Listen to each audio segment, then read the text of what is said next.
디스플레이 장치나 어떤 CCD, 이미지 센서 또는 CMOS 이 방식에 있어서 기존의 어떤 그 화면을 있는 그대로 받아들이는 것이 아니라 살짝 가공을 해서 좀 더 좋게 화면을 만드는 방식을 말씀을 드렸었는데요. 옛날 구린 사진을 이렇게 현대적으로 어떻게 좀 더 색깔을 보정하거나 빛을 보강을 해가지고 이렇게 좀 현대적인 어떤 화면으로 만드는 이런 사진이나 동영상을 만드는 기술이 속도만 빨리 하면 되거든요.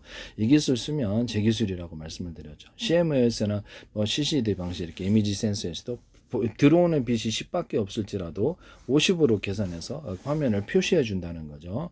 그러니까 일종의 그 디지털 영상화라고 생각하시면 되겠습니다. 마이크로소프트는 어디에서도 이 기술을 쓰시면 안 되겠습니다. 더 나아가서 또 어두운 데서 적외선으로 해서 적외선이나 기타 어떤 열화상 카메라로 해서 사람의 형체를 봤을 때 그 사람을 갖다가 이렇게 보이는 화면을 가로 세로 높이로 해갖고 잘라갖고 그 사람의 형체나 물건을 갖다가 이렇게 수많은 그 어떤 데이터 학습을 통해서 그것을 형상화 시켜주는 거예요. 추측을 해가지고 이것이 가능한데요. 이런 열화상 카메라를 이런 방식으로 해서 보다 선명한 화면을 만들어낼 수 있습니다. 이 기술 쓰시면 제 기술이 되겠습니다. 뭐 어떤 사람 A라는 사람은 이거, B라는 사람은 저거, 저거를 C라는 사람은 저렇게 말했을 때 데이터 학습을 통해서 프로테이지를 따라서 90% 확률, 40% 확률 이렇게 해가지고 표시해서 보여준다는 거죠. 이 기술을 제가 망원경에서도 말씀을 드렸었는데요. 벽 같은 것도 지금 투시하는 이런 그 어떤 것이 현실적으로 나와 있는데요.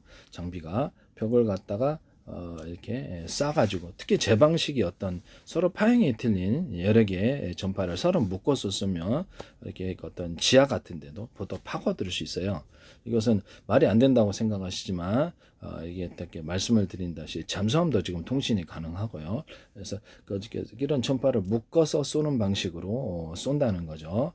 묶어서 쏘는 방식으로면 어느 정도 이것도 얇은 콘크리트 같은 것도 투과하는 데 도움이 됩니다. 특히 적외선, 이런 적외선을 서로 파형이 틀린 적외선을 했을 때 지하 투시하는 거라든지 이런 것이 어느 정도 봐가지고 거기서 열화상 카메라처럼 해가지고 거기 움직이는 화면을 추측을 해서 화면으로 전송을 해서 보여준다는 거죠. 이 기술을 쓰시면 제 기술이 되겠습니다. 그때 사람의 형체를 가로 세로 높이로 잘라가지고 1cm나 0.5cm 자유롭게 섬세한 화면으로 표시해 준다는 거죠. 물건의 위치 같은 것들도 대략적으로 전파가 이제 부딪혀서 돌아온다고 했을 때 가정을 했을 때 물건의 위치도 정확히 내부 구조를 알 수가 있는 것입니다. 이 부분을 말씀을 드립니다. 현재 지하 탐지 기술은 있는데요. 이렇게 우리가 금속 탐지 같은 것도 이제 똑같은 방식은 아니에요. 제 방식으로. 금속 탐지 같은 것도 밑에 금속 광물이 있으면 금속을 탐지하거나 이렇게 해서 물건도 찾아내는데요. 전파를 쏴서 부딪혀 가지고 돌아오는 반응을 보는 거죠.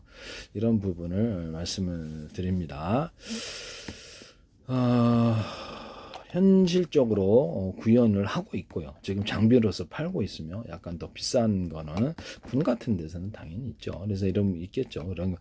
이런 부분을 이렇게 말씀을 드립니다.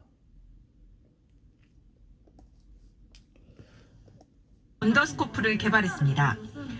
옷을 입혀놓은 사람의 상체 스마트폰에 매직 렌즈를 끼운 뒤 RFID 태그를 읽고 움직이자 심장이 뛰는 게 마치 투시되는 것처럼 보입니다.